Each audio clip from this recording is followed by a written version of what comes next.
أبدا حتى تؤمنوا بالله وحده إلا قول إبراهيم لأبيه لأستغفرن لك وما أملك لك من الله من شيء ربنا عليك توكلنا وإليك أنبنا وإليك المصير ربنا لا تجعلنا فتنة للذين كفروا واغفر لنا ربنا إنك أنت العزيز الحكيم. لقد كان لكم فيهم أسوة حسنة لمن كان يرجو الله واليوم الأخير ومن يتولى فإن الله هو الغني الحميد عسى الله أن يجعل بينكم وبين الذين عاديتم منهم مودة والله قدير والله غفور رحيم. لا ينهاكم الله عن الذين لم يقاتلهم في الدين ولم يخرجوكم من دياركم أن تبرهم وتقسطوا إليهم إن الله يحب المقسطين. إنما ينهاكم الله عن الذين قتلوكم في الدين وأخرجوكم من دياركم وظاهروا على إخراجكم أن تولوهم ومن يتولهم فأولئك هم الظالمون. يا أيها الذين آمنوا إذا جاءكم المؤمنات مهاجرات فامتحنوهن الله أعلم بإيمانهن فإن علمتموهن مؤمنات فلا ترجعوهن الكفار. Done? Okay. Salawat.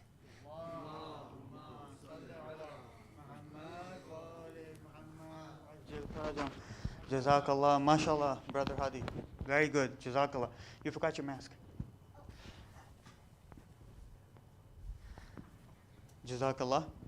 I would now like to request Brother Mir Ali to come make his presentation with a loud salawat. Allahumma salli ala Muhammad wa ali Muhammad wa ajil farajahum.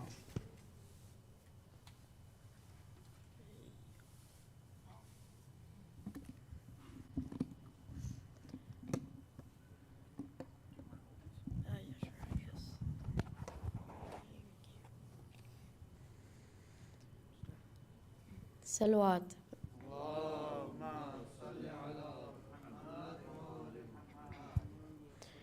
Imam Ali has taught us many things, and his martyrdom has hit us with a new angle of the personality of this great Imam.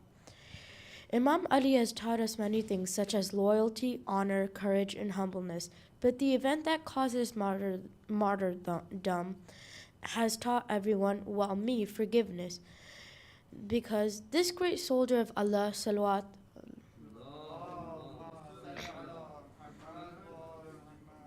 was a one-man army, yet he still had an overwhelming amount of patience and generosity. And this is what stunned most people back during Prophet Muhammad's time. How could a man accomplish such feats on the battlefield, yet be this patient and generous? Well, everyone, Imam Ali was no ordinary person. There was a reason he was chosen by Allah. Now I could go on and on talking about Imam Ali, but it's time to talk about the actual topic. So what really is the significance of Imam Ali's martyrdom? Imam Ali was martyred on the 21st of Ramadan. We all know what happened, so I'll just summarize. Imam Ali was in the great masjid of Kufa until he was doing sajda. A man by the name of Amr ibn Muljab struck him on the neck with a poison-coated sword, which then only gave him 3 final days. Now many of you and I have thought, why a poisoned sword? Why didn't they just kill him with a regular sword? Well, from the side I've heard, they knew Imam Ali wasn't like anyone else. It wouldn't be able to kill him, so they used poison. Now, all of this is just what happened. The following events after showed us just how humble he was. What he did shocked everyone. When Amr was caught, everyone was saying that they should kill him in an agonizing way because of the excruciating circumstance he put Imam Ali in. Though Imam Ali said, "Don't kill him in the way he tried to put me through." Now, these weren't the actual words Imam Ali has said, but that's what I can summarize so far. Now, we can all see for what Imam Ali said, and this shows us just how forgiving he was, and I hope everyone learns how to be forgiving like Imam Ali. Salawat.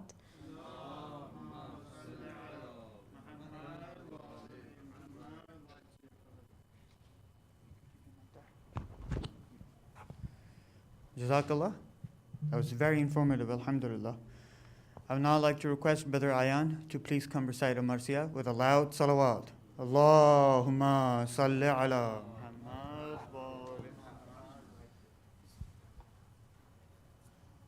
بر محمد و آل محمد صلوات. Allahumma salli ala Muhammad wa ali Muhammad. رو رو کے علی کیوں لیتے ہیں زینب کا نام مصلی پر رو رو کے علی کیوں لیتے ہیں زینب کا نام مصلی پر کیا یاد علی کو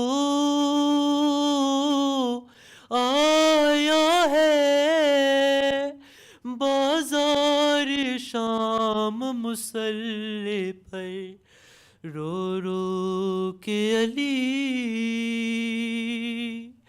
کیوں لیتے ہیں زینب کا نام مصلی پر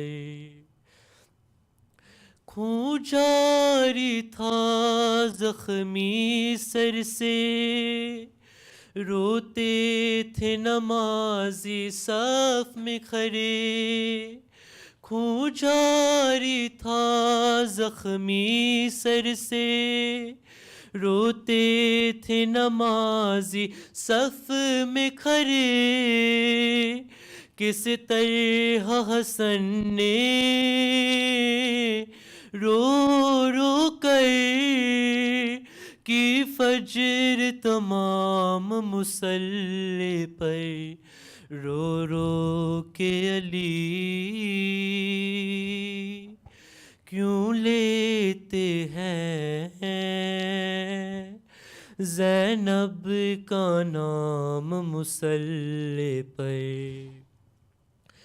کیا ماں کی طرح لینے تم کو مسجد میں چلی آئے زینب، کیا ماں کی طرح لینے تم کو، مسجد میں چلی آئے زینب، بابا کو جا کر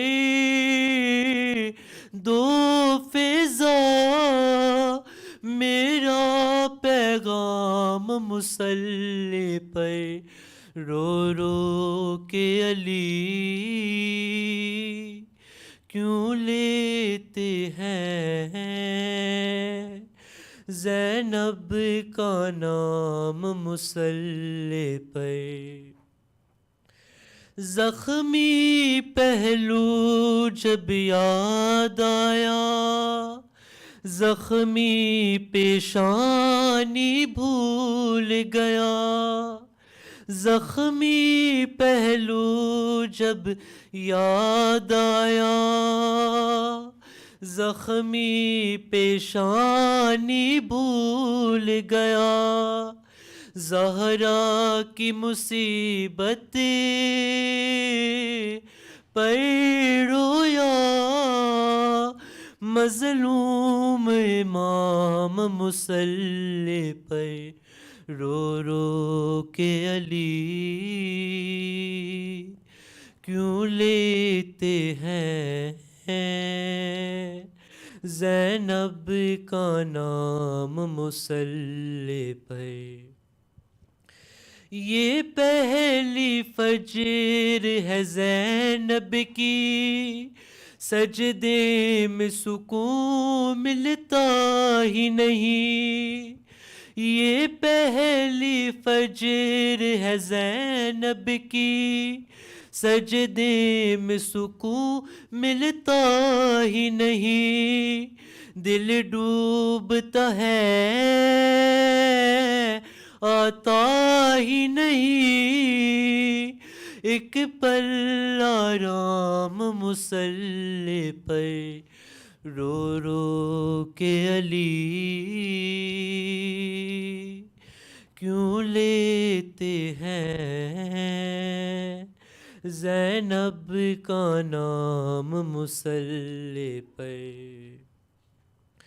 دیوار کعبہ بیٹھ گئی، الحمد لہو میں ڈوب گئی، امت سے ملا ہے مولا کو، کیسا انعام مصلی پر رو رو کے علی کیوں لیتے ہیں، زینب کا نام مصلی پر، اس غیرت دار کی غربت پر روتی ہے علی کی غربت بھی، اس غیرت دار کی غربت پر روتی ہے علی کی غربت بھی، 40 برس جو کہتا رہا الشام الشام مصلی پر رو رو کے علی کیوں لیتے ہیں، زینب کا نام مصلی پر رو رو کے علی کیوں لیتے ہیں، زینب کا نام مصلی پر بر محمد و آل محمد صلوات۔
Bar Muhammad wa ali Muhammad salawat. Salli ala Muhammad wa ali Muhammad. Inshallah, without further ado, I would like to request the Shaykh to please ascend to the member with a loud salawat. Allahumma salli ala Muhammad wa ali Muhammad wa ajil farajah.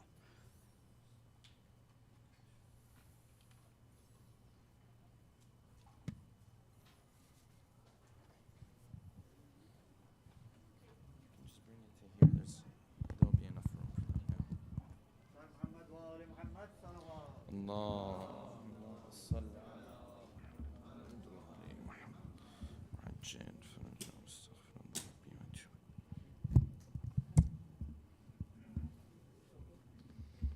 Yeah, just move it this way. Oh, let's go. Let's go. Yeah, you can move it.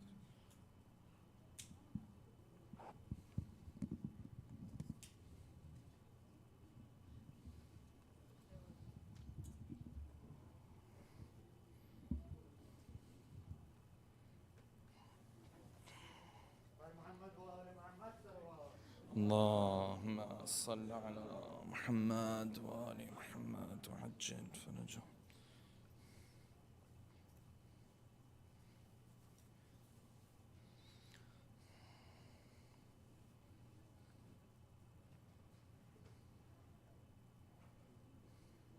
Let us all move forward, inshallah. Let's start moving forward so that there's space for the people that are coming in later. With a loud salawat. اللهم صل على محمد وآل محمد عجل. Sisters to do the same, please. By Muhammad wa ali Muhammad salawat. اللهم صل على محمد وآل محمد وعجل فرجهم.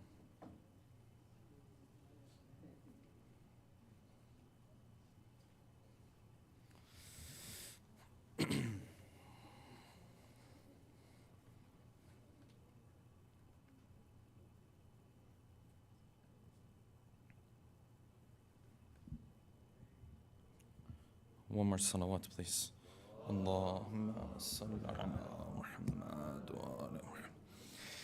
أعوذ بالله من الشيطان الرجيم. بسم الله الرحمن الرحيم. الحمد لله رب العالمين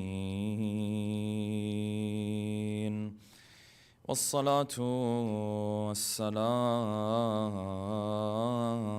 والسلام على سيدنا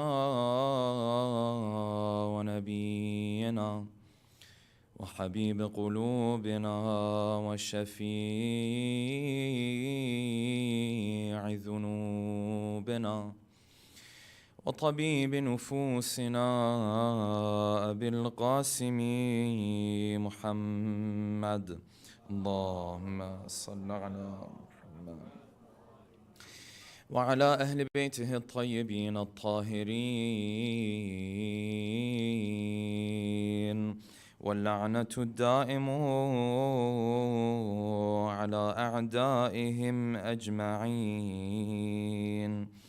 أما بعد، فقد قال الله الحكيم في محكم كتابه الكريم: أعوذ بالله من الشيطان الرجيم.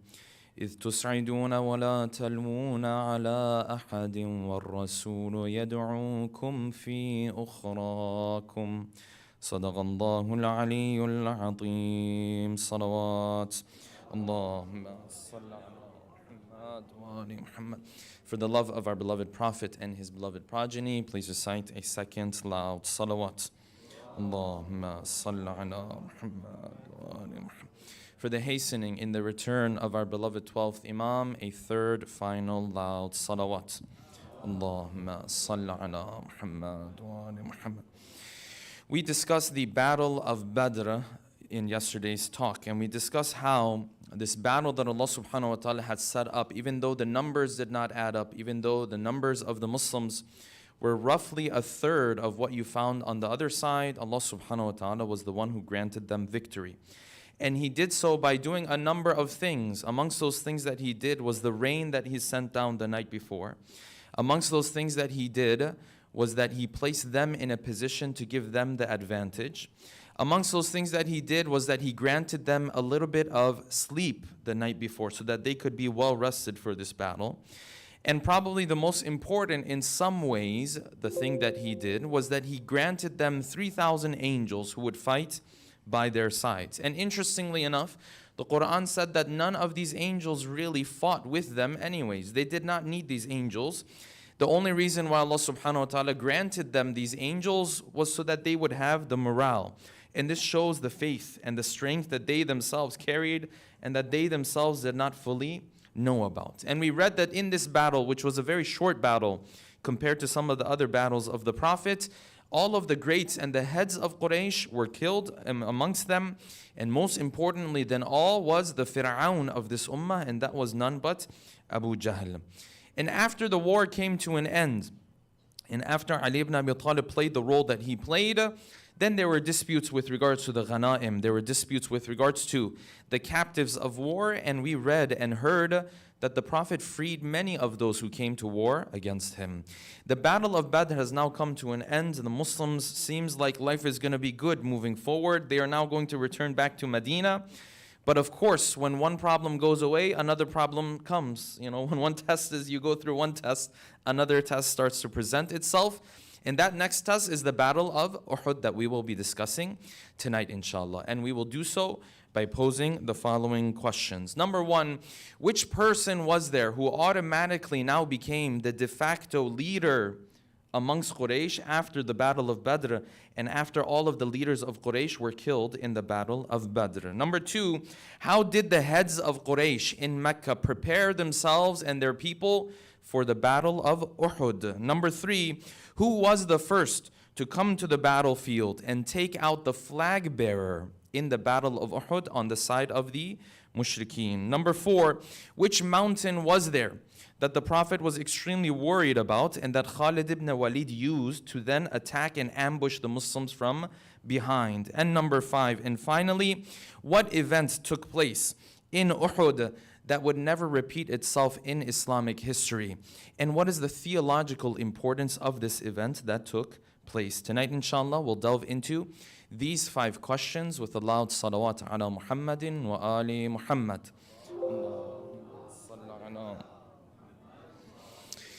Allow us to begin from here. Badr went very well. It went so well that the Muslims themselves didn't believe it was going to go this well. And the narration says the Prophet sent someone from the area of Badr to come back to Medina and give the news. And when they brought the news, there were people in Medina who could not believe it. There were people in Medina who said, no, you're wrong. You've lost it. And they told the messenger who had come, say, you've lost it, you're wrong. You guys were defeated. And he said, no, I saw it with my own eyes. All the heads of Quraysh have been defeated now. And the reaction in Mecca was very similar. That the messenger who came to bring the news, people told him, they said, you've lost it. The event that happened is so scary for you. The trauma was so heavy. Now you're saying nonsense. You're saying all these big guys were killed. And so interestingly, they told him, they said, okay, where's Fulan? And he said, he got killed in Badr. They said, where's Fulan? He said, he got killed in Badr. So to test him, they said, okay, where is Fulan? And that person was sitting not far away from him. But they wanted to see, would he just say everyone got killed? Or would he point to this person and say, no, this person is here? His name was Safwan ibn Umayyah, the son of Umayyah ibn Khalaf, the owner of Bilal that we talked about, yes? So they said, okay, well, tell us what happened to Safwan. And he said, no, I haven't lost it. Safwan is sitting right there. But then he added the following lines. And he said, I saw how his father and his brother got massacred and killed. It's like, I saw this happen with my own eyes. And now that the heads of Quraysh, so many of them have been killed, and the ummah has been rid of them finally, now a new person and a new character enters into a role of leadership, and that is Abu Sufyan. So far up until now, Abu Sufyan was in charge of the caravan. He used to take the caravan, so on and so forth. Now, he's going to become the head of Quraysh. So now as Quraysh comes back to Mecca, they are just reeling from the battle of Badr. Abu Sufyan, and this is the first big mistake that he makes and a lesson that we can learn from all of this. Abu Sufyan comes back to Mecca, and as people now prepare to cry and mourn their loved ones, as they come together to bury their loved ones and to, cry over their loved ones, Abu Sufyan stops them right there and then. He says there's going to be no crying today, no mourning. Those emotions, he wanted for all of it to be bottled up inside of them. Why? Because we're going to go to war again. We were defeated in Badr, but guess what we're going to do? We're not going to give Muhammad and his people the pleasure of seeing us crying. So no crying in the city of Mecca, and we're going to go back to war. Not only did he defeat us, he has now also built covenants and relationships with the other tribes around Medina. So now when our caravans want to go to Syria, and they want to bring back all the wealth and the money, we cannot go at all. He's completely crossed this path, because this was the wisdom of the Prophet. That as he went around, he used to build covenants and relationships with the other tribes. And slowly these tribes became part of this bigger covenant with the Prophet. And hence, if Quraysh wanted to pass by one of them, they were also responsible to stop Quraysh and their caravan from going. So Abu Sufyan said, listen, we can't just sit here anymore. He has closed this pathway to our wealth. If we want to be able to defeat him, now's the time. We have to go to war with him again. And the people of Mecca were so severely wounded by the battle of Badr, they all agreed to this. So the caravan that had came back, the initial caravan that the Prophet was trying to intercept, when the caravan came into Mecca, Abu Sufyan said, listen, instead of giving back the wealth of all of this caravan to those who had invested in the caravan, what we're going to do is we're going to sell all of its wealth. We're going to pour all of that money, we're going to invest all of that money into the next battle. Why give it back to everybody? No, we're going to take all of that. This grudge that you have, this hatred that you have of Muhammad now, let's invest in it. And he said this caravan, instead of giving it back to the people who have ownership in it, we're going to take it, sell it. We're going to invest all of that money into this new battle that is going to come to be known as the Battle of Uhud. So Uhud is now coming immediately out of on the heels of Badr. And now I want to pause here, because this was the first big mistake that Abu Sufyan made. And he would continue to make this mistake for almost the rest of his life. And that is this: that when Allah subhanahu wa ta'ala defeats you, when He puts you through difficulty, when things aren't going well, something you did and the outcome was not that, and you find that Allah subhanahu wa ta'ala is not necessarily on your side, instead of just continuing on this path, you have to step back and say, maybe Allah subhanahu wa ta'ala is trying to tell me something. Maybe I've been disobedient. Maybe I have to change my path. And the Quran talks about this, because Allah subhanahu wa ta'ala also sent these defeats to the people of Fir'aun as well. Fir'aun used to disobey Musa alayhi salam. And Allah subhanahu wa ta'ala used to send these punishments towards him. And instead of Fir'aun sitting there and saying, you know what, this is my Lord telling me that I have to humble myself, instead what he would say, he would get even more arrogant, get even more stubborn. Say, now you did this, now I'm going to do even more. And you and I do that in our personal lives as well. Sometimes things don't go well. You have to sit back and see, is Allah subhanahu wa ta'ala sending me a message? Quran says the people of Fir'aun, we put them through difficulties. Yes, there was droughts, there was frogs, and if it wasn't word by word what the Quran was saying, we would have dismissed these as myths, by the way. Yes, but the Quran says this. وَالضَّفَادِعَ, there were frogs that came. Yes, وَالدَّمْ, and the Nile River turned into blood, and other signs that took place. And the Quran says we sent all of these as signs to Fir'aun, not as punishments. We're trying to wake him up, trying to send him a message. You have to humble yourself. You disobey Allah subhanahu wa ta'ala. We show you who's in power, who's in control, and then you continue to do the same thing. And the Quran says, فَلَوْلَا إِذْ جَاءَهُمْ بَأْسُنَا تَضَرَّعُوا. How come when these people, we put them through difficulty, how come it doesn't humble them? And then the Quran says, instead of humbling them, it would make them more arrogant. They would build even more hatred. They would build even more of a grudge in their hearts. Say, okay, now that this happened, I'm going to do even more the next time. And this is exactly the mistake that Abu Sufyan was making. And this is the mistake that you and I make sometimes. No, if something doesn't go well, I have to pause and see, is Allah subhanahu wa ta'ala trying to send me a message? And I want to move on from this point because there's so many details we want to get to. If you want to see if Allah subhanahu wa ta'ala is sending you a message, there's a very simple way of figuring this out. I always say Allah subhanahu wa ta'ala isn't weak. He doesn't need someone to speak on his behalf. If he wants to send a message, he can do it very clearly. If I want to see if Allah subhanahu wa ta'ala is sending me a message, when something doesn't go well, only question I have to ask myself is this: am I disobeying Him? Am I disobeying Him? If the answer is yes, this is His message to you to change your path. And sometimes the answer will be no. Maybe you weren't disobeying Him. Maybe no, you were doing everything based on what you really thought you were supposed to do and you're not disobeying Him. No problem, then this is not necessarily a message from Him that you have to change paths. Maybe it has some other philosophy. The difficulties that come to us in our lives can have a multitude of different reasons. It's not always you are a terrible person, this is why this terrible thing happens. It's not always that.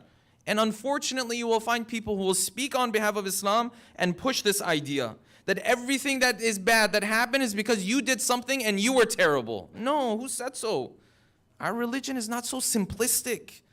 Sometimes it could be, sometimes not. And that is this moment of reflection that you and I need to have. And we have to sit back and say, Ya Allah, am I disobeying you?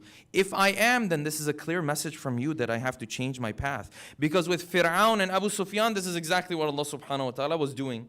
Saying, listen, you're on the wrong path, you need to change. And this guy, instead of getting the message, say, you know what, I'm going to double down now. I'm going to go even back and we're going to do even more. And this is exactly what they did in Uhud. Because when they came for Uhud, now they came with 3 times the numbers that they came the first time. You thought 1,000 versus 300 was difficult. Now they came back with 3,000. And they got some other tribes to join them as well. And they took with them their own women. And the thought process was, in the beginning of the war, the women are going to be there to push us forward and to give us moral support. And if it ever comes down to it really being a difficult situation, the women being there is going to make us even more desperate to continue to fight. Because if you take your family, there's no more, just running away. You can't just run away with your family. Yes, when you go with your family, that means I've come, I know I'm going to be victorious. So they took their women with them, and amongst them, the daughter of Utbah. And that was Hind, the wife of Abu Sufyan. Abu Sufyan and his family has already taken a blow in the battle of Badr. And Ali ibn Abi Talib, years later, will write in his letters to Muawiyah, and he will say, I still have that sword with which I took the life of your father, I took the life of your grandfather, your uncle, and your brother. This is Ali ibn Abi Talib, years later. It's in Nahj al-Balagha. So he's already taken a blow. He starts to put together this army. And now Uhud is very different because Badr, the Prophet was anticipating this. He was looking forward to it. He was prepared for it. Uhud, he's not necessarily prepared for it. No one knows that this is happening. Until the Prophet hears the news that his uncle Abbas in Mecca, who at this point, there's dispute, had he had embraced the faith yet or not, there's dispute about this. He wrote a letter to the Prophet and he gave it to a rider who would ride quickly between Mecca and Medina, and he would bring this message. The message came to the Prophet, and the Prophet took the letter. Side note here, when the Prophet takes a letter, when you and I take a letter, what do? We take the letter, we open it, we start reading it, huh? But the Prophet had a custom. And that custom was that he would never read these letters. And he would never write the letters either. You and I, when they give us a letter, what do? We open the letter, we read it, right? The Prophet, the letter was given to him, he gave it to his companion. And you and I might think this is just coincidence, like he wants someone else to do the work for him. No, this is because his whole miracle is that I am unschooled. I don't read and write. This is not what I do. Because this is going to be the miracle of the Prophet that is going to remain thousands of years to come. And that no one, in the Quran talks about this, that no one will ever dare say that Muhammad was schooled. That this Quran that he came up with, yes, someone taught him this stuff. He went to some university. He knew how to read, write, so on and so forth. He was never schooled. Miraculously, maybe he knew how to read and write. But schooling, no. And that's why when the Prophet letters were given to him, he would never read these letters himself. He would give it to his companion to read it to him. And when he wanted to write the letter, he would never write the letter himself. He would give it to his companions to write the letter. And that is why when you look at the letters of the Prophet, usually at the end it will say that this letter was written by so-and-so. Then the stamp of the Prophet.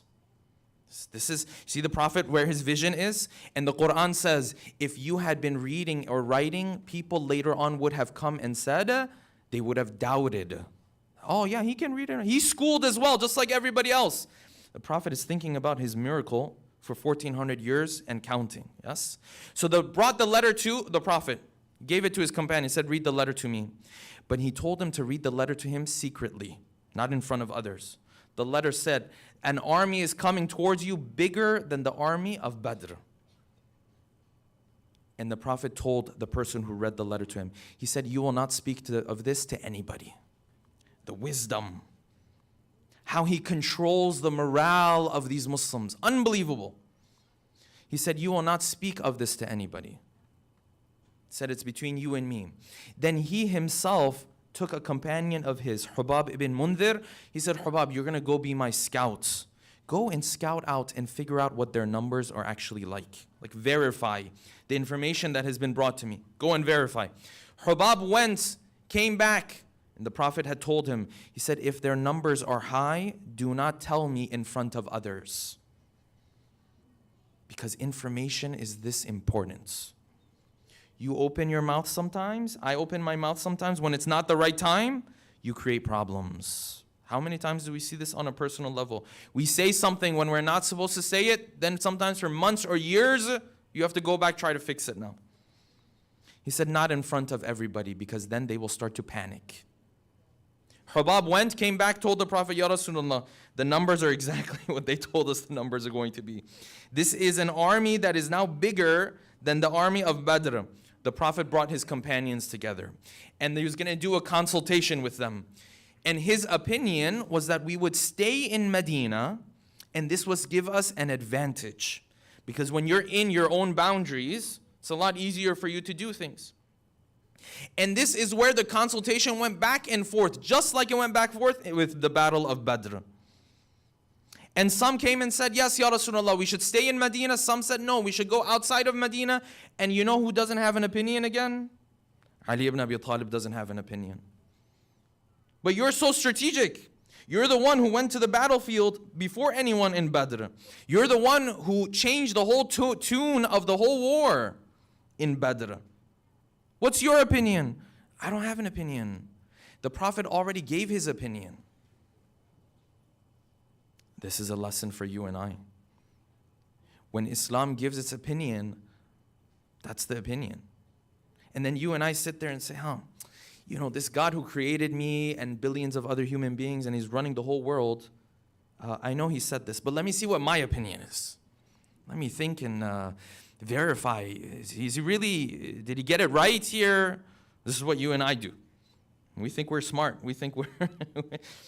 He said, the Prophet has an opinion, I don't have an opinion.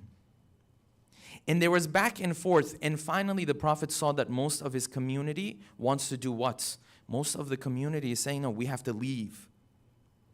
And the Prophet, though it wasn't his personal opinion, he agreed to it.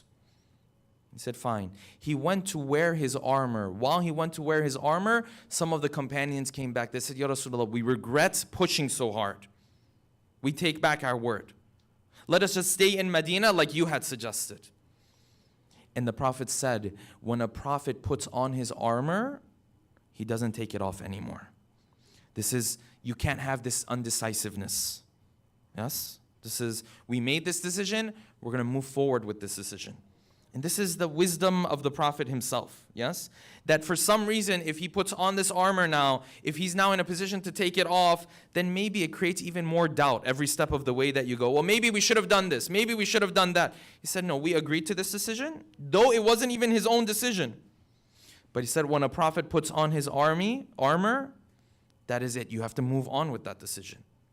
So now they started to move outside of the city of Medina. If we can recite a salawat, and on both sides, please move forward.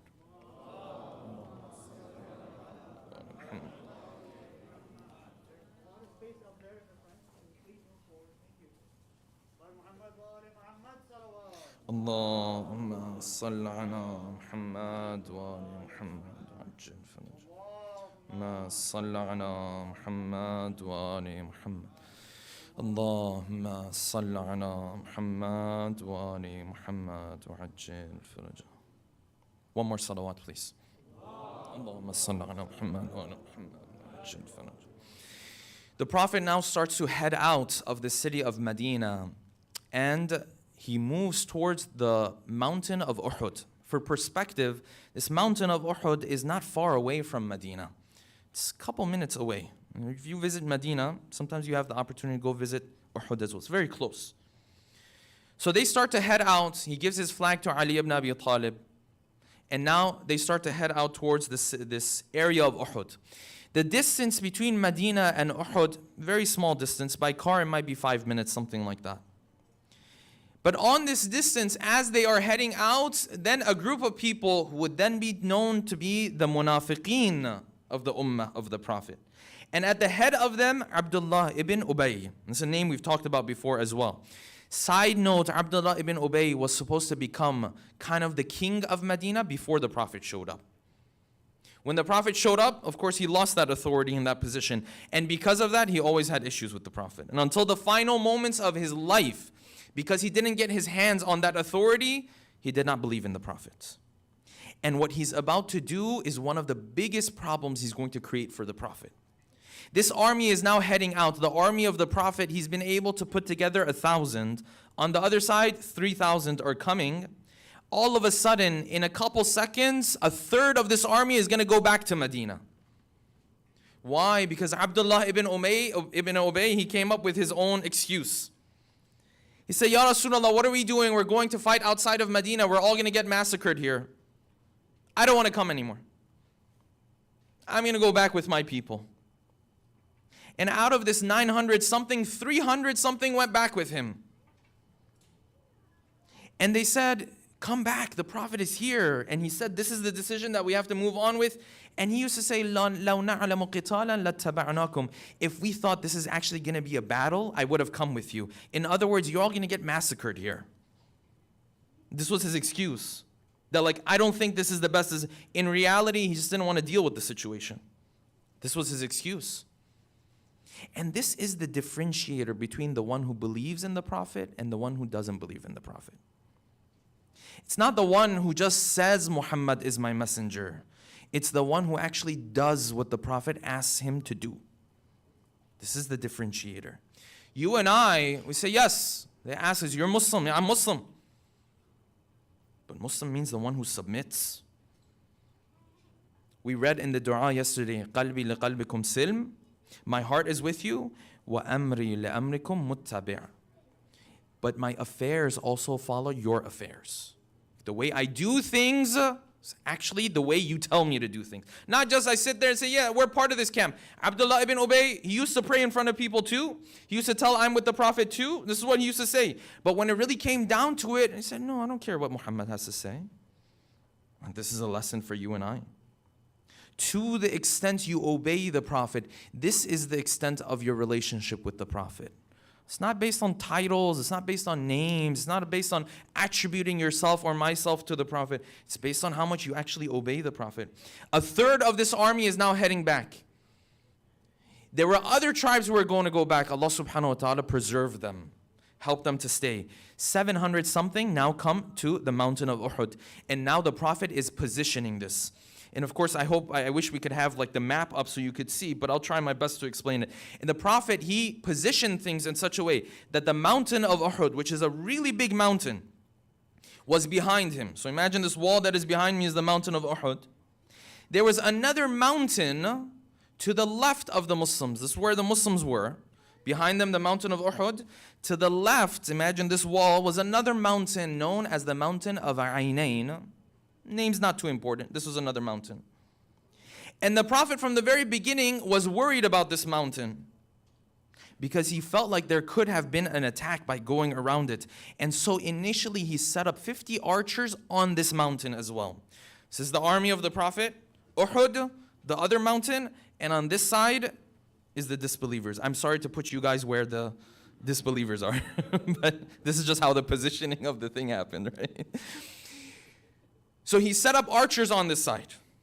And he told them, this lesson we're going to learn is the biggest lesson we're going to learn all of tonight. And we're going to leave it at the end of tonight. He told them, he said, listen, under no circumstance do you leave this place. And in some narrations, he said, if they push us all the way back into Medina, meaning like it's a full defeat, you will not leave the mountain. And if we push them all the way back to Mecca, it's impossible. But he's saying, if it's such a great victory as if we push them all the way back to Mecca, you will not leave the mountain. 50-something archers. So you have to stay here. The command doesn't get any more direct than this. Imagine the Prophet looks you in your eyes and says, listen, you have to stay here no matter what. The armies now are going to engage now. Quraysh, in order to break apart this 700 something that's left, they came to the army of the Prophet. They said, "O Ansar were the people of Medina. They said, "O Ansar, we have nothing to do with you. If you want to leave right now, you can leave. We only want to deal with Muhammad and the Muhajirin who came from Mecca." This was their attempt to break them apart from one another. So we don't have a problem with you. So Muhammad ruined everything. We just want to deal with Muhammad. And of course, the number of Muhajirin is much less than the number of Ansar. It's maybe a third, maybe a fourth of them. This was their attempt. The Ansar said, no, we're going to remain here. We're going to support the Prophet. This is why we are all in debt to the Ansar. Forever. We will always be in debt to these individuals. They said, we will stay. They said, fine, we're going to now engage in war. Some arrows started to get shot between the two sides, and they said, now is time for a one-on-one battle. This is how the battles used to begin. And these one-on-one battles, as you could tell in Badr, was now going to set the tone for the whole battle. So on the other side came an individual by the name of Talha. This is not the Talha who was Muslim. This was another Talha. He came to the battlefield and he asked for a warrior to approach him. So who's going to come from the other side? And on this side, there was none. But Ali ibn Abi Talib, he came forward. And Talha told him, he said, Ya Ali, you know nobody else has the audacity to challenge me in war. It's just you. And Ali said, yes, it's just me. And you know what's really interesting? This incident where everyone is just standing and then Ali comes forward, it happened in Badr already. It's going to happen in Uhud. And it will show itself the most, something that Shia and Sunni have narrated in Ahzab. There's a reason why I chose this battle for the Nights of Qadr. Because Ahzab will be that decisive moment where all of Kufr and all of Iman are going to go up against one another. Ali came to the battlefield. He said, you really going to challenge me? He said, yes. The battle begun between Ali and Talha, and before you know it, it was over. Because Ali ibn Abi Talib struck him so quickly that he took such a severe wound on, and in the final moments of his life, he begged Ali not to end his life. And Ali ibn Abi Talib started to walk away. And they asked him, he said, why don't you end everything? Just put an end to him. He said, he begged me by the kinship and the relationships that we had with one another. But Ali left him alone because he said he will not be able to fight anymore. So I will grant him his request because he's not going to be able to create anymore. He was so severely wounded, he was going to die, and he did die. So Ali ibn Abi Talib came back. And now the armies on both sides attack towards one another. And as they are attacking towards one another, because the main flag bearer has now been killed, someone else came and took this flag. And the next person, and every person who took the flag, they've counted up to 9, some up to 11, that everyone who took this flag, Ali ibn Abi Talib would get rid of him. This person would take the flag, this person would take the flag, and then the narration says, until this woman came and picked up the flag. There's nobody left. And this battle, though the numbers were more than 3 times on the other side, it seems as though it's working very well. So everything is going as planned. And the spoils of war are so many. The spoils of war are on the ground. And now you're that archer on that mountain. You're standing there. And everyone else is coming and taking from these spoils because the battle is almost over. And you're like, oh, this looks too good. But the Prophet told me not to do it. But these spoils, everyone is picking up from these spoils. But the Prophet might give us some of these spoils later on. But maybe he's not that just and he won't give us any. And the narration says some of them, this is what they were thinking. That, this Muhammad, he may not give us anything. Like, this is your opportunity. You lose it forever. And these archers started to leave, some of them.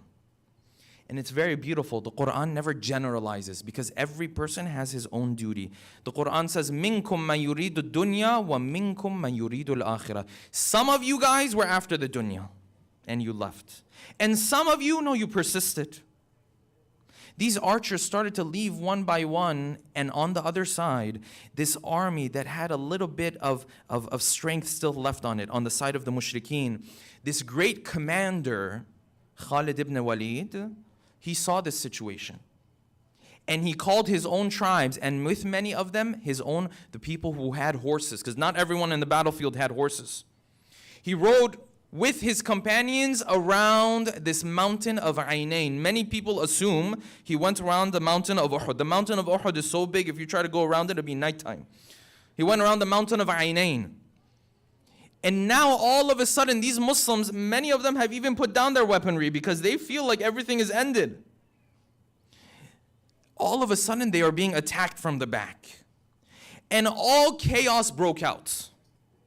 Unbelievable chaos. This complete victory is now turning into a complete defeat. Because many of them are on the ground. They don't even have their weapons with them anymore. They're just trying to grab stuff. Some of them have their weapons, but their lines are so disorganized at this point. Complete chaos broke out. And Khalid and his people launched an ambush on the Muslims. And in these moments, this complete victory started to flip into a complete defeat. Why? Because they didn't follow the command of the Prophet. These riders came from the other side, and in the midst of this chaos, a couple things happened. Amongst them was, number one, the uncle of the Prophet, Hamza, was killed. This uncle of the Prophet who had been on the Prophet's side from early on. The uncle of the Prophet was killed by the hands of who? By the hands of Wahshi, this slave who was brought from Mecca. They told him, they said, listen, either you kill Muhammad, or you kill Ali, or you kill Hamza, one of these three. And if you get one of these three, you are free to go. And Wahshi himself narrates, because as we'll discuss tomorrow, he became a Muslim later on. He himself describes, he says, in the battlefield, I looked at Muhammad and I saw I couldn't get my hands on him. There's too many people around him. And I looked at Ali and I saw that Ali is too aware of his surroundings. When he's fighting, he's not just fighting the person in front of him. He's aware. He is kathirul iltifat. He's constantly scanning his surroundings. And the only one that I found that I would have a shot against was Hamza.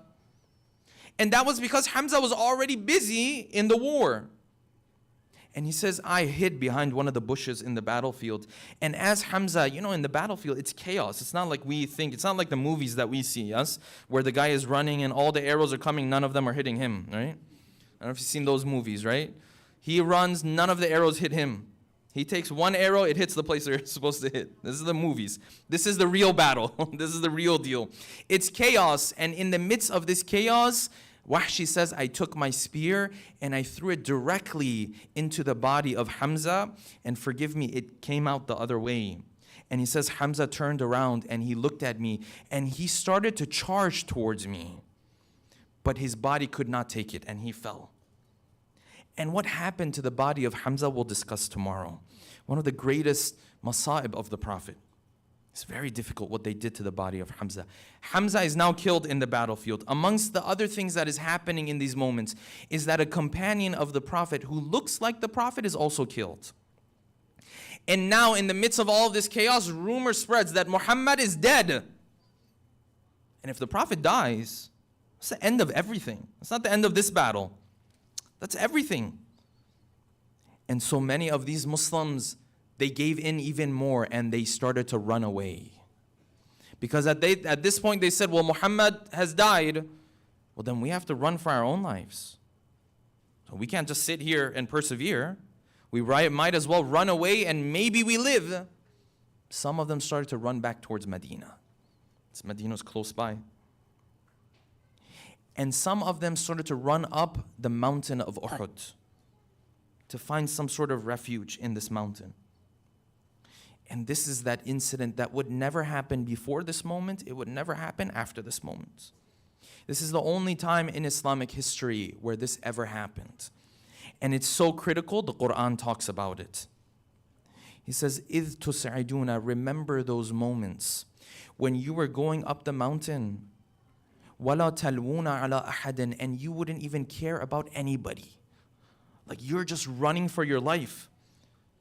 But guess who you have left behind? وَالرَّسُولُ يَدْعُوكُمْ فِي أُخْرَاكُمْ, and the Prophet was pleading to you to come back. The Prophet was there in the mountain of Uhud, asking them to come back. But these guys were so scared, they just ran. Imagine these moments that the Prophet is pleading to his own people that you come back. And the Quran says, وَلَا تَلْوُونَ عَلَىٰ أَحَدٍ, and you didn't care at all to come and defend him. You were running. And this looks like complete chaos. And the lesson to be learned from all of this is this. You and I, the irony of this moment is lost on us. You and I look at this situation 1400 years later in hindsight, and we say, how could you disobey a direct command of the Prophet? I mean, the Prophet told you this was going to happen. If it was something in the middle of the battle, you didn't know, he wasn't so clear about it, you had to improvise, all of that kind of stuff, then maybe. But I mean, he clearly told you this was going to happen. He told you you're not supposed to leave. He told you you don't leave until I tell you to come back.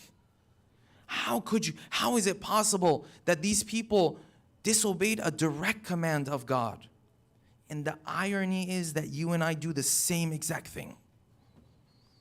And this is the lesson of the Battle of Uhud. You and I disobeyed the direct command of the Prophet too. The Prophet has made many direct commands to you and I. He said you have to pray 5 times a day.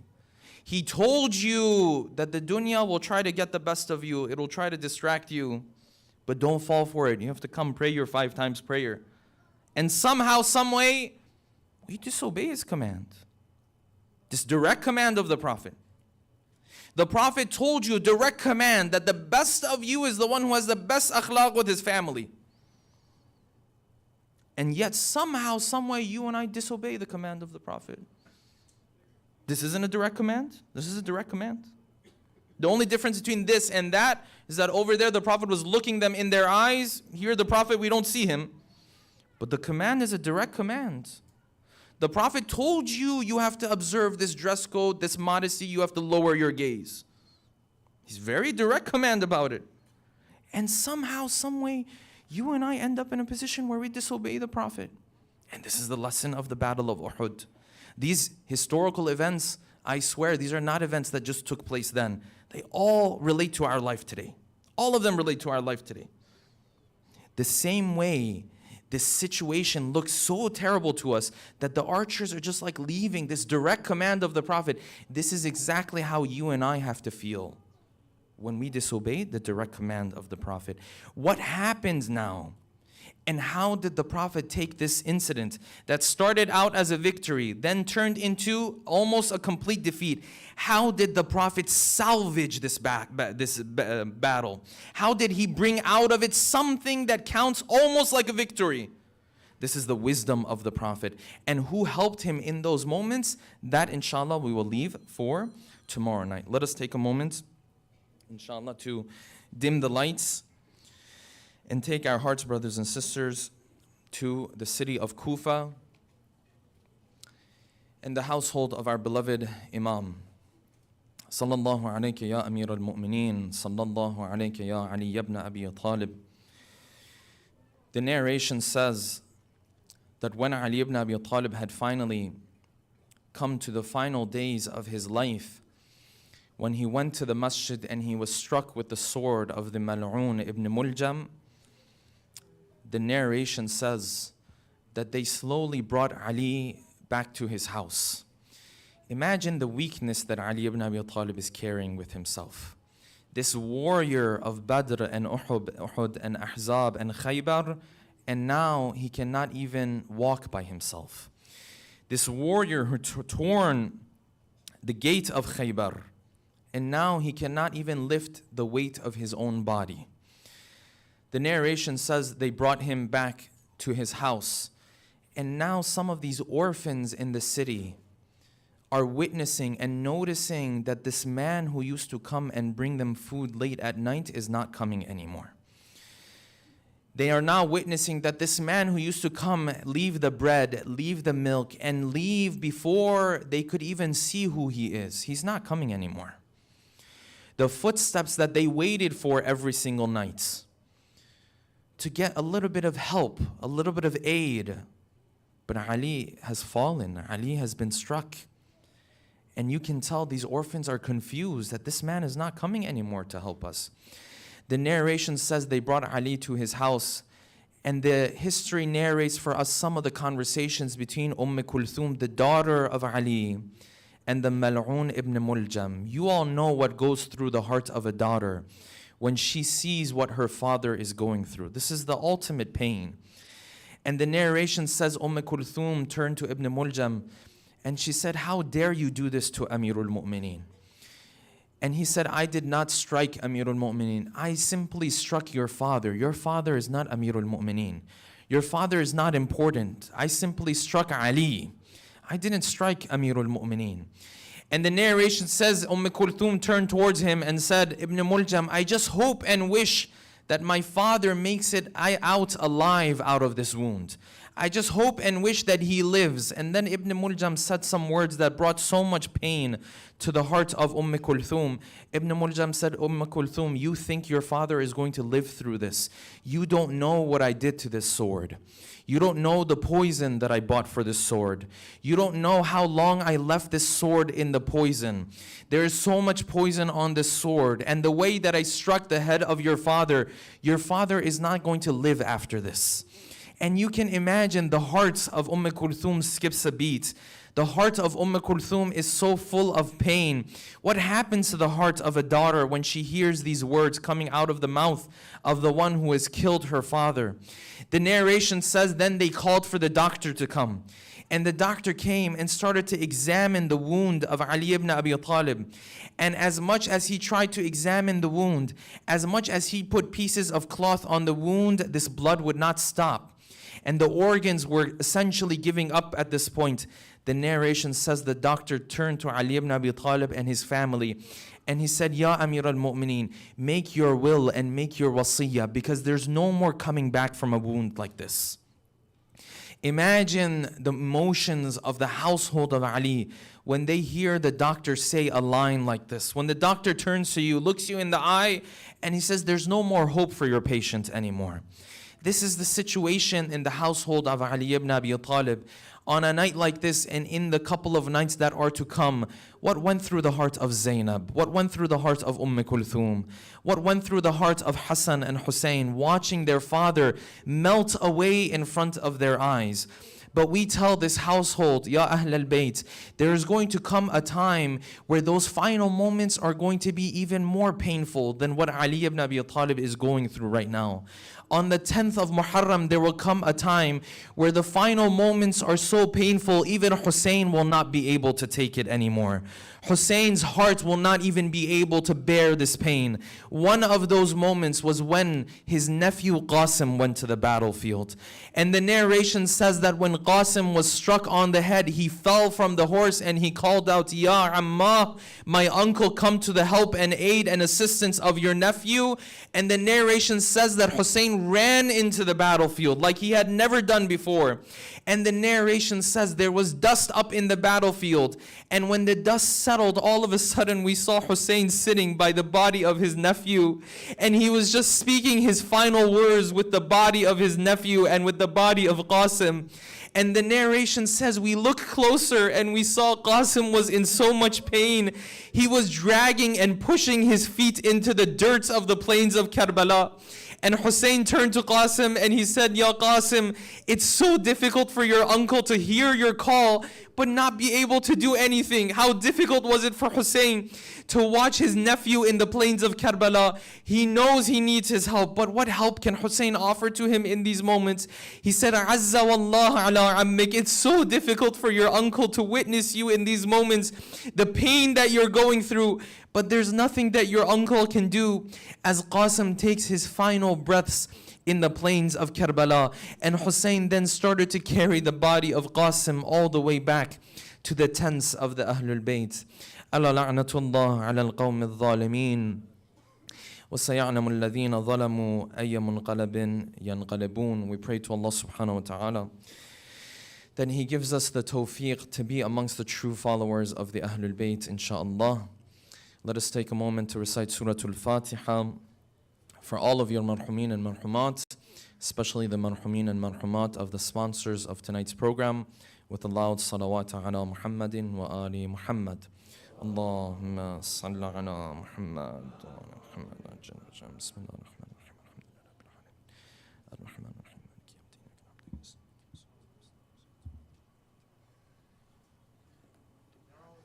Ya Hussein, Ya Hussein, Ya Hussein, Ya Hussein, Ya Hussein, Ya Hussein, Ya Hussein, Ya Hussein, Ya Hussein, Ya Hussein, Ya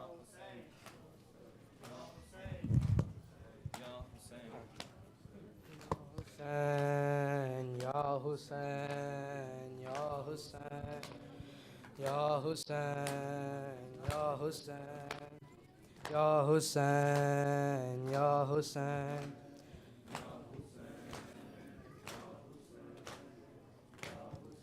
Ali hai Ali, Ali hai Ali, Ali hai Ali, Ali hai Ali. آج کوفے میں ہے کوہرام علی ہائے علی، آج کوفے میں ہے کوہرام علی ہائے علی، آج کوفے میں ہے کوہرام علی ہائے علی، آج کوفے میں ہے کوہرام علی ہائے علی، ہے فلک لرزہ براندام علی ہائے علی، علی ہائے علی، آج کوفے میں ہے کوہرام علی ہائے علی، آج کوفے میں ہے کوہرام علی ہائے علی، آج کوفے میں ہے کوہرام علی ہائے علی۔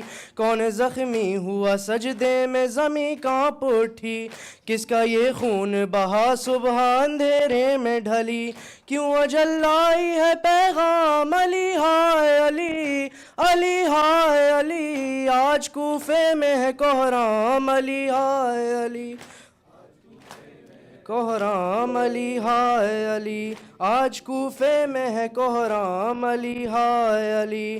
گل ہوا ہائے یتیموں کا سہارا نہ رہا، کون زینب کو بتائے تیرا بابا نہ رہا، کیسے پائے گی وہ آرام علی ہائے علی، علی ہائے علی، آج کوفے میں ہے کوہرام علی ہائے علی، آج کوفے میں ہے کوہرام علی ہائے علی، آج کوفے میں ہے کوہرام علی ہائے علی۔ آج پھر گلشن زہرا میں خزاں آئی ہے، رنج و آلام کی ہر سمت گھٹا چاہیے، تم گئی گردش ایام علی ہائے علی، علی ہائے علی، آج کوفے میں ہے کوہرام علی ہائے علی، علی ہائے علی۔ غش میں ہے زینب و کلثوم خدا خیر کرے، دل عباس ہے مغموم خدا خیر کرے، کانپ اٹھے ہیں در و بام علی ہائے علی، علی ہائے علی، آج کوفے میں ہے کوہرام علی ہائے علی، آج کوفے میں ہے کوہرام علی ہائے علی۔ آل احمد کے مصائب کی نہیں کوئی حد، سامرا ہو کہ نجف ہو یا مدینہ مشہد، کوفہ ہو کرب و بلا شام علی ہائے علی، علی ہائے علی، آج کوفے میں ہے کوہرام علی ہائے علی، आज कूफे में है कोहराम अली हाय अली है ज़फ़र वक्त दुआ मांग ले अब रो रो कर जब लिखा जाए ग़ुलामान अली का दफ्तर उसमें शामिल हो मेरा नाम अली हाय अली अली हाय अली आज कूफे में है कोहराम अली हाय अली आज कूफे में है कोहराम अली हाय अली अल्लाहुम्मा सल्लि अला मुहम्मद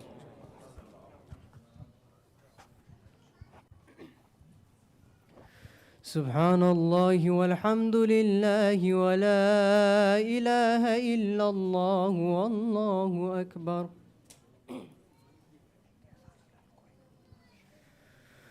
الله أكبر الله أكبر الله أكبر الله أكبر أشهد أن لا إله إلا الله أشهد أن لا إله إلا الله أشهد أن محمد رسول الله صلى الله عليه وسلم أشهد أن محمد رسول الله صلى الله على محمد وآل محمد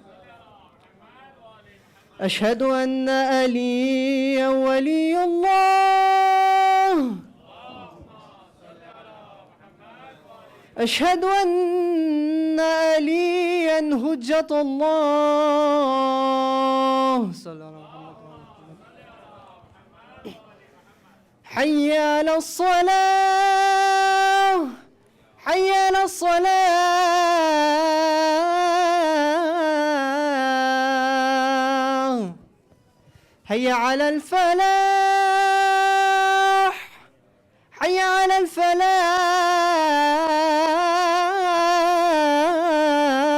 الفلاح حي على خير العمل حي على خير العمل الله أكبر الله أكبر لا إله إلا الله لا إله إلا الله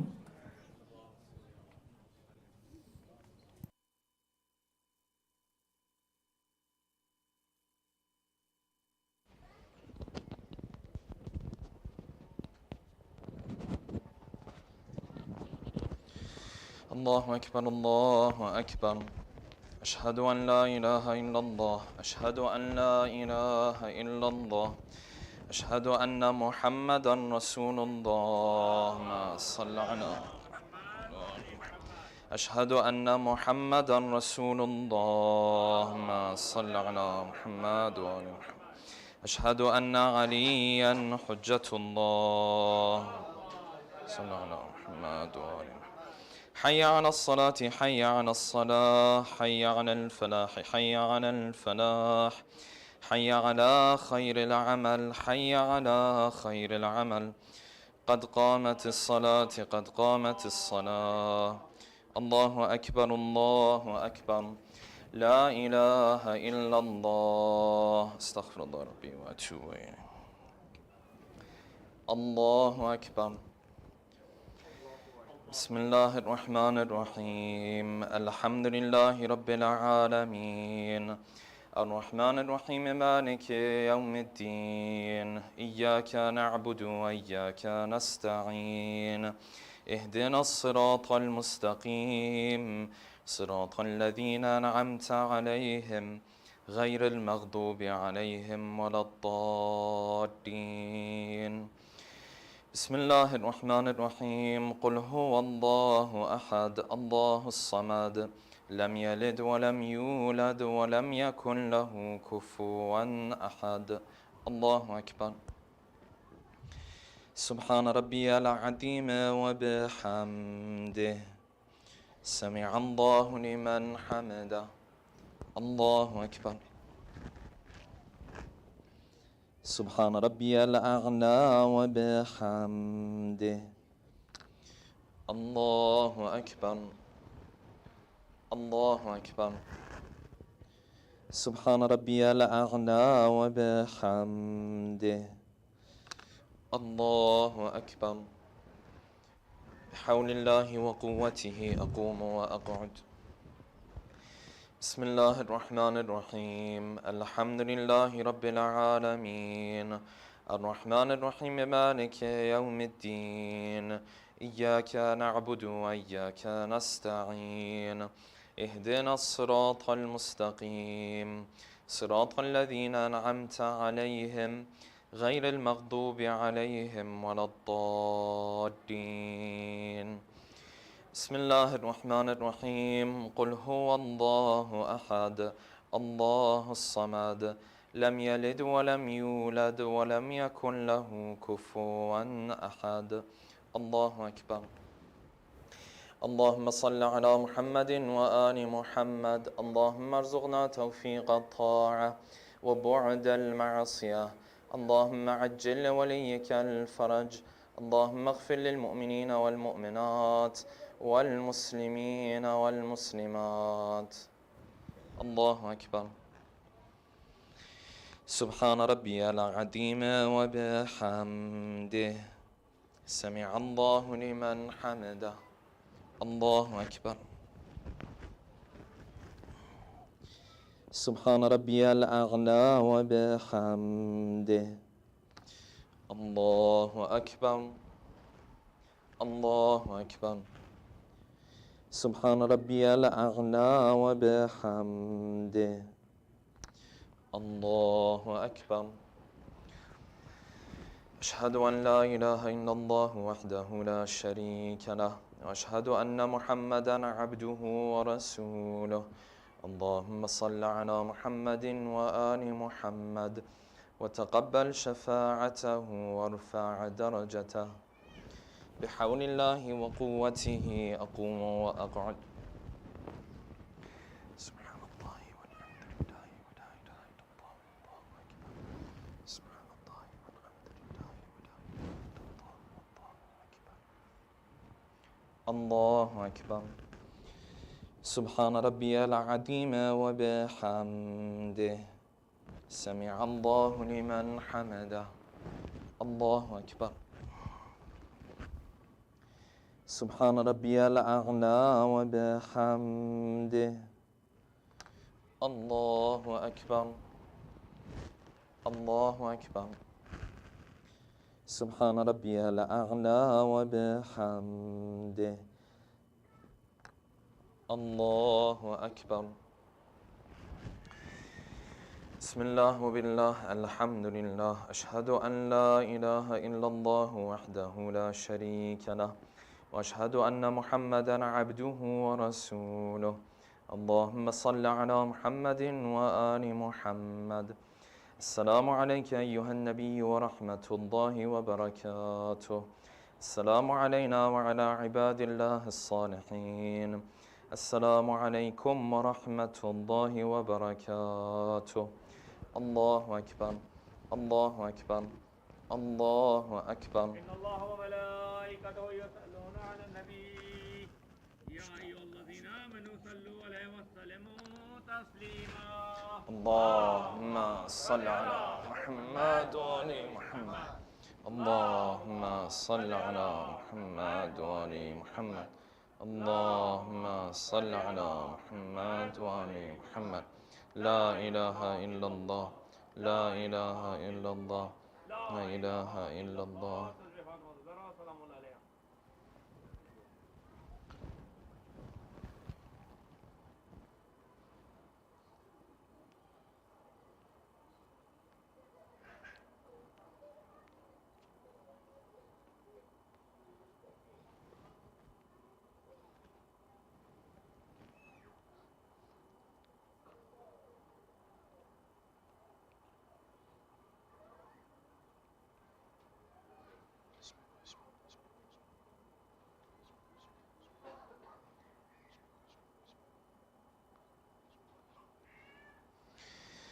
اللهم صل على محمد وآل محمد. بسم الله الرحمن الرحيم. يا علي يا عظيم يا غفور يا رحيم، أنت الرب العظيم الذي ليس كمثله شيء وهو السميع البصير. وهذا شهر عظمته وكرمته وشرفته وفضلته على الشهور، وهو الشهر الذي فرضت صيامه عليه، وهو شهر رمضان الذي أنزلت فيه القرآن هدى للناس وبينات من الهدى والفرقان، وجعلت فيه ليلة القدر وجعلتها خيرا من 1000 شهر. فيا ذا المن ولا يمن عليك، من علي بفكاك رقبتي من النار فيمن تمنه علي، وأدخلني الجنة برحمتك يا أرحم الراحمين. اللهم صل على محمد وعلى محمد وعجل فرجه. الله أكبر الله أكبر. أشهد أن لا إله إلا الله، أشهد أن لا إله إلا الله، أشهد أن محمدا رسول الله. اللهم صل على محمد. أشهد أن محمدا رسول الله. اللهم صل على محمد. أشهد أن عليا حجة الله. اللهم صل على محمد. حي على الصلاة حي على الصلاة حي على الفلاح حي على الفلاح حي على خير العمل حي على خير العمل. قد قامت الصلاة قد قامت الصلاة. الله أكبر الله أكبر. لا إله إلا الله. استغفر الله. الله أكبر. بسم الله الرحمن الرحيم. الحمد لله رب العالمين الرحمن الرحيم مالك يوم الدين. إياك نعبد وإياك نستعين. اهدنا الصراط المستقيم صراط الذين أنعمت عليهم غير المغضوب عليهم ولا الضالين. بسم الله الرحمن الرحيم. قل هو الله أحد الله الصمد لم يلد ولم يولد ولم يكن له كفوا أحد. الله أكبر. سبحان ربي العظيم وبحمده سمع الله لمن حمده. الله أكبر. سبحان ربي الأعلى وبحمده. الله أكبر. الله أكبر. سبحان ربي الأعلى وبحمده. الله أكبر. بحول الله وقوته أقوم وأقعد.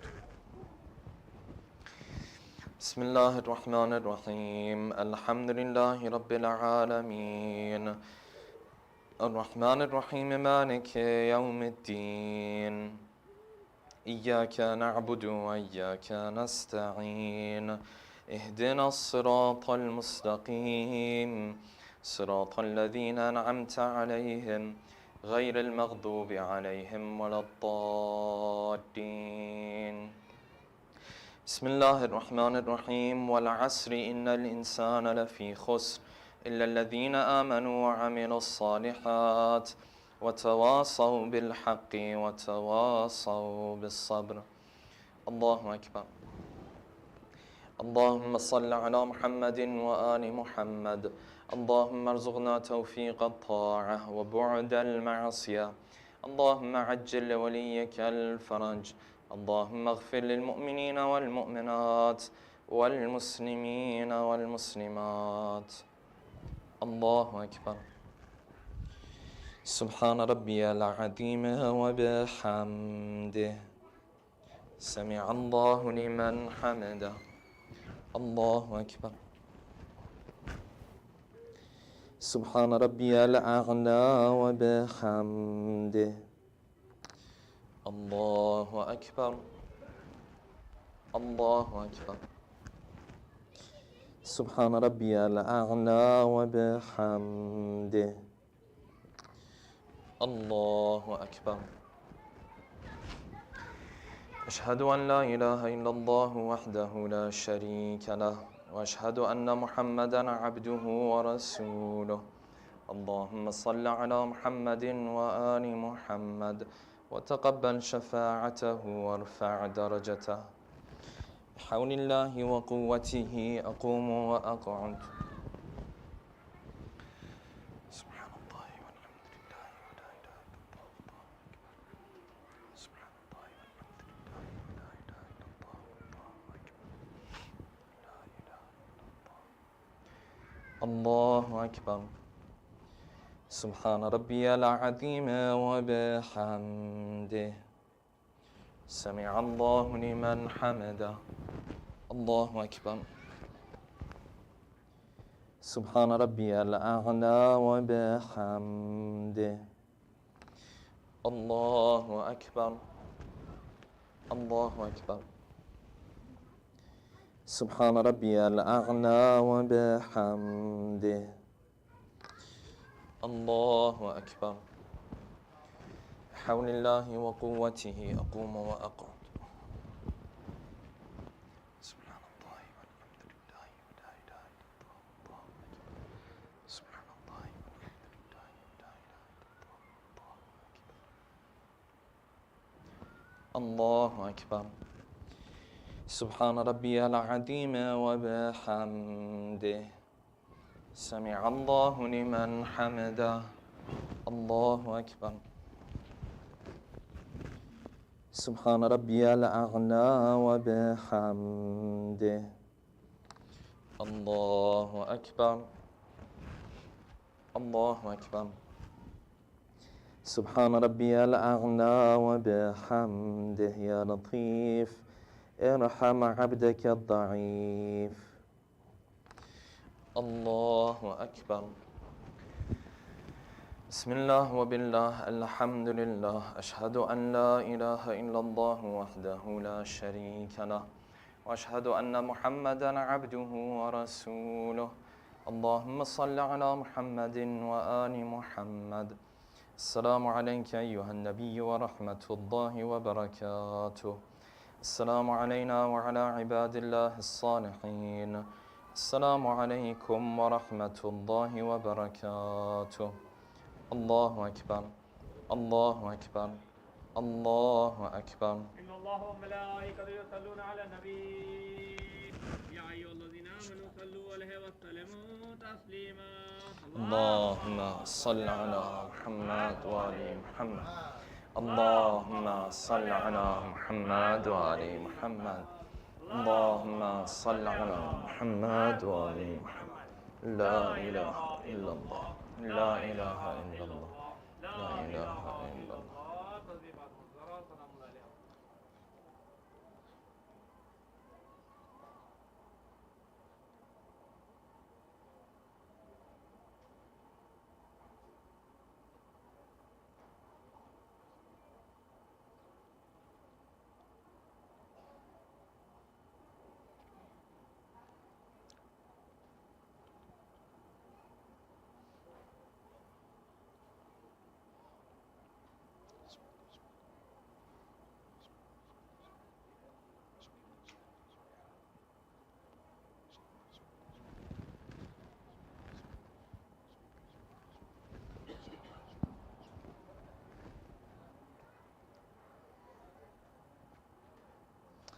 اللهم صل على محمد وآل محمد. بسم الله الرحمن الرحيم. اللهم أدخل على أهل القبور السرور، اللهم أغن كل فقير، اللهم أشبع كل جائع، اللهم اكس كل عريان، اللهم اقض دين كل مدين، اللهم فرج عن كل مكروب، اللهم رد كل غريب، اللهم فك كل أسير، اللهم أصلح كل فاسد من أمور المسلمين، اللهم اشف كل مريض، اللهم سد فقرنا بغناك، اللهم غير سوء حالنا بحسن حالك، اللهم اقض عنا الدين وأغننا من الفقر، إنك على كل شيء قدير. صلى على محمد. Inshallah, ziyarat will be after the dua. Inshallah, Mu'mineen, just a quick announcement. We are having some food brought in. Until then, until the food arrives, it is requested for you to please share your food with your kids until the car's coming. So we've got the ETA is 5 minutes. And until then, please share your food with your kids until the other batch arrives, inshallah. Let us please make some room for the volunteers to start putting down the dastarkhan. And thank you for your cooperation. Bar Muhammad wa ali Muhammad, salawat.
Alhamdulillah, I'm going to take a second of your time.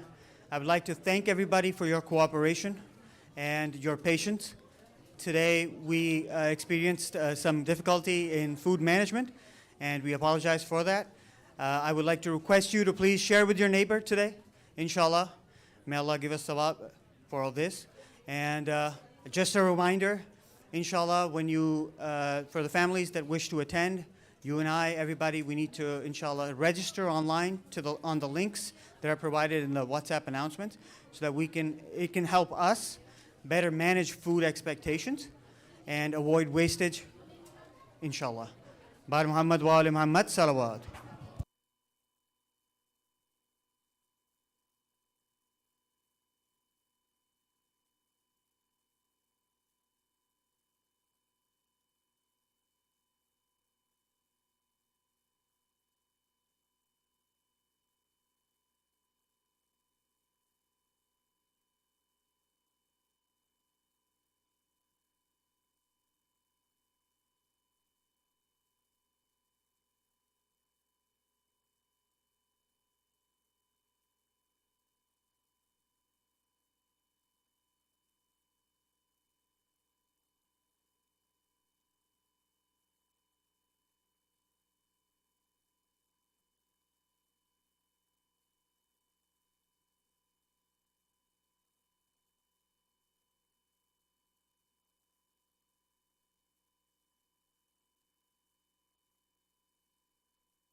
Inshallah, we are about to begin.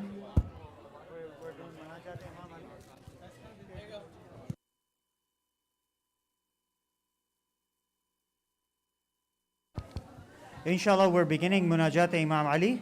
In the next 3 minutes, let us please all settle down. Bar Muhammad wa ali Muhammad salawat. Allahumma salli ala Muhammad wa ali Muhammad wa ajil farajum.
Inshallah, we're going to begin with the recitation of Munajat of Imam Ali. Inshallah, we can settle down and prepare for the dua. Please recite a loud salawat. اللهم صل على محمد وآل محمد وعجل.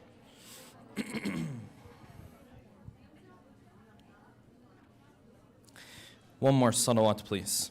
اللهم صل على محمد وآل محمد وعجل.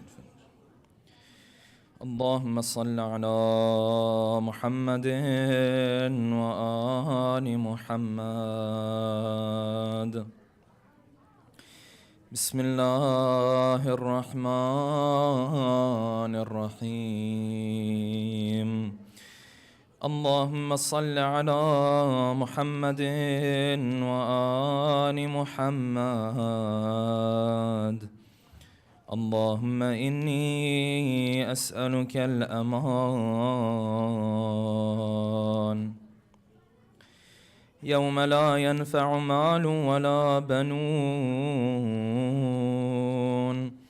إلا من أتى الله بقلب سليم. وأسألك الأمان يوم يعض الظالم على يديه يقول يا ليتني اتخذت مع الرسول سبيلا. وأسألك الأمان يوم يعرف المجرمون بسيماهم فيؤخذ بالنواصي والأقدام. وأسألك الأمان يوم لا يجزي والد عن ولده ولا مولود هو جاز عن والده شيئا. إن وعد الله حق. وأسألك الأمان يوم لا ينفع الظالمين معذرتهم ولهم اللعنة ولهم سوء الدار. وأسألك الأمان يوم لا تملك نفس لنفس شيئا والأمر يومئذ لله. وأسألك الأمان يوم يفر المرء من أخيه وأمه وأبيه وصاحبته وبنيه لكل امرئ منهم يومئذ شأن يغنيه. وأسألك الأمان يوم يود المجرم لو يفتدي من عذاب يومئذ ببنيه وصاحبته وأخيه وفصيلته التي تؤويه ومن في الأرض جميعا ثم ينجيه. كلا إنها لظى نزاعة للشوى. Everyone. مولاي يا مولاي أنت المولى وأنا العبد وهل يرحم العبد إلا المولى. مولاي يا مولاي أنت المالك وأنا المملوك وهل يرحمه المملوك إلا المالك. مولاي يا مولاي أنت العزيز وأنا الذليل وهل يرحم الذليل إلا العزيز. مولاي يا مولاي أنت الخالق وأنا المخلوق وهل يرحم المخلوق إلا مولاي يا مولاي أنت العظيم وأنا الحقير، وهل يرحم الحقير إلا العظيم. مولاي يا مولاي أنت القوي وأنا الضعيف، وهل يرحم الضعيف إلا القوي. مولاي يا مولاي أنت الغني وأنا الفقير، وهل يرحمه الفقير. مولاي يا مولاي أنت المعطي وأنا السائل، وهل يرحمه السائل إلا المعطي. مولاي يا مولاي أنت الحي وأنا الميت، وهل يرحمه الميت إلا الحي. مولاي يا مولاي أنت الباقي وأنا الفاني، وهل يرحم الفاني إلا الباقي. مولاي يا مولاي أنت الدائم وأنا الزائل، وهل يرحم الزائل إلا. مولاي يا مولاي أنت الرازق وأنا المرزوق، وهل يرحم المرزوق إلا الرازق. مولاي يا مولاي أنت الجواد وأنا البخيل، وهل يرحم البخيل إلا الجواد. مولاي يا مولاي أنت المعافي وأنا المبتلى، وهل يرحم المبتلى إلا المعافي.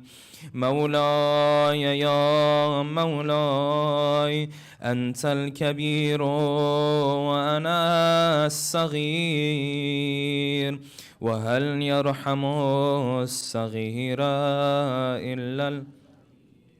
مولاي يا مولاي أنت الهادي وأنا الضال، وهل يرحم الضال إلا. مولاي يا مولاي أنت الرحمن وأنا المرحوم، وهل يرحم المرحوم إلا الرحمن. مولاي يا مولاي أنت السلطان وأنا الممتحن، وهل يرحم الممتحن إلا السلطان. مولاي يا مولاي أنت الدليل وأنا المتحير، وهل يرحمه المتحير إلا الدليل. مولاي يا مولاي أنت الغفور وأنا المذنب، وهل يرحم المذنب إلا الغفور. مولاي يا مولاي أنت الغالب وأنا المغلوب، وهل يرحم المغلوب إلا مولاي يا مولاي أنت الرب وأنا المربوب، وهل يرحم المربوب إلا الرب. مولاي يا مولاي أنت المتكبر وأنا الخاشع، وهل يرحم الخاشع إلا المتكبر. مولاي يا مولاي ارحمني برحمتك، وارض عني بجودك وكرمك وفضلك، يا ذا الجود والإحسان والطول والامتنان، برحمتك يا أرحم الراحمين.